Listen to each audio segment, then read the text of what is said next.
Nous allons vous présenter différentes traditions et recettes de l'oie au Moyen-Âge. En France, au Moyen-Âge, la viande d'oie était la plus populaire et était souvent consommée pour les fêtes de Noël. Et elle a progressivement été remplacée par la dinde à partir du XVIe siècle. Cependant, la tradition de l'oie de Saint-Martin perdure toujours de nos jours. Ici, on voit une table de roi à l'époque du Moyen-Âge. On pouvait voir régulièrement l'oie à cette table. À cette table était présent le roi, et en face de lui, souvent étaient présents ses courtisans pour assister au repas du roi et bien se faire voir. Pour organiser tout ce repas, il y avait le maître d'hôtel qui gérait différents personnels, comme l'écuyer tranchant, qui était l'officier chargé de la découpe des viandes, ainsi que les chansons, qui lui était là pour servir les boissons pour le roi. On a pu trouver un schéma concernant la théorie des humeurs.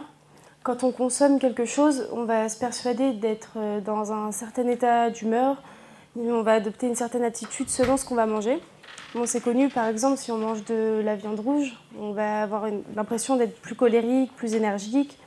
À l'époque, en fait, ils allaient équilibrer leur repas, manger, par exemple, des produits chauds pour être dans un état assez colérique ou plutôt sanguin. Ils allaient équilibrer par exemple avec des produits secs pour être dans un état un peu plus flegmatique, en fait pour équilibrer les humeurs et être avoir toujours une attitude assez stable. Donc on le voit au milieu. On a regardé en fait avec les volailles la meilleure façon de les consommer en fait. Donc on a pu voir que le canard, les oies, les volatiles aquatiques, quand ils sont rôtis en fait accompagnés d'une poivrade noire, ils sont meilleurs. Donc il y a toute une préparation. C'est composé de pain rôti noir, détrempé dans du vinaigre et du foie rôti.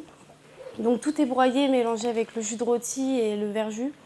Et il faut faire bouillir jusqu'à épaississement. Donc ensuite, je vais vous parler de la Pologne, sous le règne de Stanislas II. Donc son vrai nom, c'est Stanisław August Poniatowski, qui est le dernier roi de la Pologne au XVIIIe siècle. Donc sous son empire, en fait, la cuisine polonaise va devenir un peu plus raffinée, parce qu'en fait, il va avoir l'idée de lier la cuisine française et polonaise. Donc les Français ont apporté à la Pologne ce petit plus au niveau des préparations culinaires. Et ce qui va vraiment être une révélation pour la Pologne, en fait, c'est qu'il y a un jeune apprenti qui s'appelle Jan Stiller, qui travaillait chez un grand chef polonais qui s'appelle Paul Trémont. Et c'était le premier en fait à écrire et à classer ses propres recettes dans un livre de cuisine. Et ça a été le premier livre de recettes polonais du coup. Et on a aussi pu constater que, du coup, qu'il y a aussi une jeune femme qui s'appelle Lucina, qui a aussi écrit un livre de recettes. C'est ce qui a vraiment donné ce petit plus à la Pologne. Et donc, elle, Lucina, ce qu'elle a fait, c'est qu'elle a, dans son livre, écrit toutes les habitudes culinaires de la noblesse polonaise.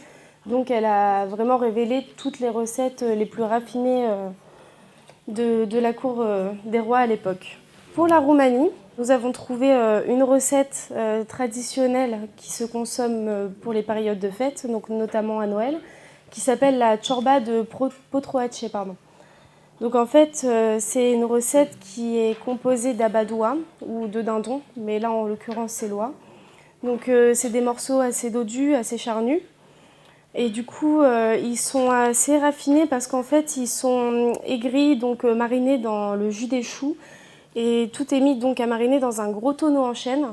Et pendant plusieurs semaines, ça marine, quoi. Donc, à peu près à la période de Noël, en fait, ils vont retirer tout ça du tonneau.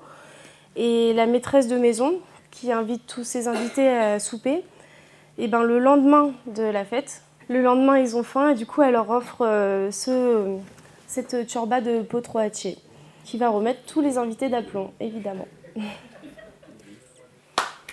Okay.